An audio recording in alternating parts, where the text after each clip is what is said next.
siddet inde i snart et år, ikke også? Så fik jeg den her, så kunne jeg komme ud og køre. Og så ville jeg jo gerne, at jeg kunne komme op og handle ind og sådan noget, der faktisk er mig, der står for den daglige indkøb. Og så kører jeg herover selv, ikke også? Og ja, så bliver man stoppet her. Fordi jeg skal udenom, og så skal jeg op cirka 300 meter op ad vejen.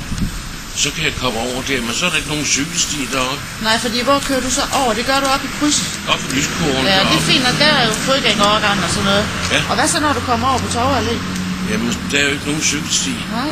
Og så har vi problemet, fordi bilerne, de dytter ind og peger fingre med, at man skal ud i græsrabatten. Og ja, der er dem, der ruller vinduet ned og skælder mig lidt ud. Fordi de siger, jamen, tror du, det er en motorcykel, du kører på? Hvad vil de have, du skal gøre? Ja, det ved jeg ikke. Det er der ikke nogen, der har vil diskutere endnu. Okay. Har du mulighed for at køre på fortorvet med den? Ja, det har jeg. Ja. Er det en god idé, eller hvad? Der er nogle steder derhen af, hvor det hælder ret meget, så at jeg er til fare for at falde ud af den i stedet for. Okay. Fordi hver gang jeg skal over en kantsten, Ja. så skal jeg lige på. Ellers så laver den denne her. Ja. Og det er altså ikke sjovt at sidde sådan. Nej, og hvis du skal lige på dem der runde, så skal du ud på vejen. Ja, det skal jeg nemlig. skal. Og det har sådan set været meget irriterende også, fordi min lille søn, han har kørt i kørestol, ikke også?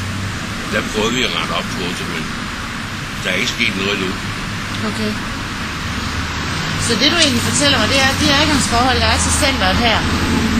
Når du skal over krydset heroppe og ned ad Torv Allé, og så vel egentlig videre ned mod centret, fordi hvordan er problemet med at køre på cykelstien der?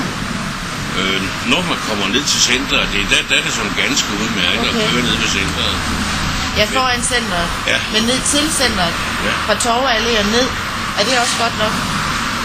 Jamen, det er lige så træls, fordi der kommer også en masse, hvad det hedder, biler og sådan noget. Ja, Der er jo der mange, bliver der det kører ned og interessant. handler i centret.